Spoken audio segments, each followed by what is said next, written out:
नमस्ते दोस्तों, आज हम जानेंगे ड्रेनेज सिस्टम के बारे में। नदी और उसकी सहायक नदियाँ जब एक निश्चित क्षेत्र से पानी एकत्र करती है तो उसे जलग्रहण यानी कैचमेंट एरिया कहते हैं।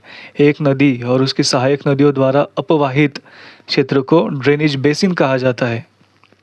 नदियों के दो प्रकार होते हैं, पेरिनियल और एक इफमेरल। पेरिनियल यानी बारमासी नदियाँ जिनमें साल भर पानी रहता है। इफमेरल यानी अल्पकालिक नदियाँ जिनमें केवल बारिश के दौरान पानी रहता है और बाकी समय वो सूखी होती है या फिर उसमें बहुत कम पानी होता है।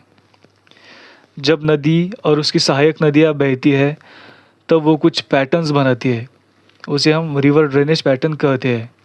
जब नदी और उसकी सहायक नदियाँ एक पेड़ की शाखाओं की तरह दिखती है तब उसे हम डेंड्रिटिक ड्रेनेज पैटर्न कहते हैं। जब नदियाँ किसी ऊंचे स्थान या पहाड़ी से निकलकर सभी दिशाओं में बहती है तब उसे हम रेडियल ड्रेनेज पैटर्न कहते हैं। जब सहायक नदियाँ मुख्य नदी के समांतर बहती है और द्वितीयक सहायक नदियाँ उनसे समकोण यानी 90 डिग्री पर आकर मिलती है, उसे हम ट्रेलिस ड्रेनेज पैटर्न बोलते हैं।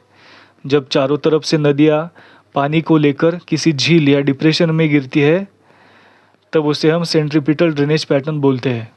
अब यहाँ पर दो चीज़ें हम ध्यान में रखेंगे। पहला, जो बड़ी नदियाँ होती है उनका ड्रेनेज बेसिन होता है और जो छोटी नदियाँ और नाले होते हैं उनका वाटर शेड होता है। ठीक है, अब हम जानेंगे इंडियन ड्रेनेज सिस्टम के बारे में। ये 3 बेसिस पे वर्गीकृत है। पहला, जल विसर्जन समुद्र की ओर झुकाव के आधार पर। कुछ नदियाँ अरेबियन सी में जाकर गिरती है, कुछ बे ऑफ बंगाल में जाकर गिरती है। साबरमती, माही, नर्मदा, तापी, सिंधु और पेरियार ये नदियाँ अरेबियन सी में जाकर गिरती है। गंगा, ब्रह्मपुत्रा, महानदी, गोदावरी, कृष्णा, तुंगभद्रा, कावेरी आदि नदियाँ बे ऑफ बंगाल में जाकर गिरती है।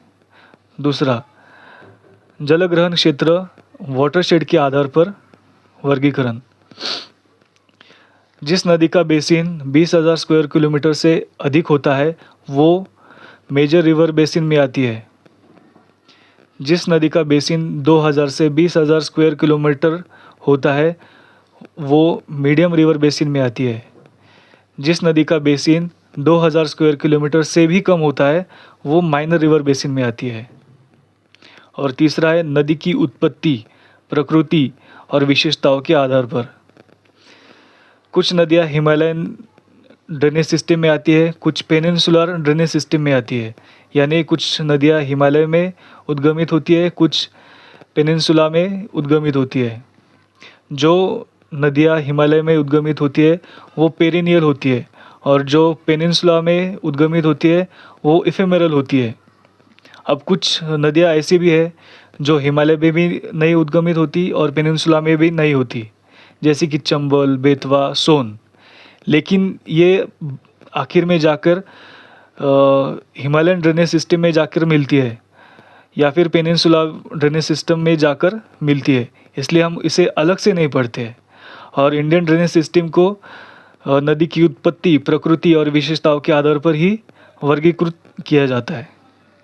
ठीक है, इस तरह से हमने जाना ड्रेनेज सिस्टम और इंडियन ड्रेनेज सिस्टम के बारे में।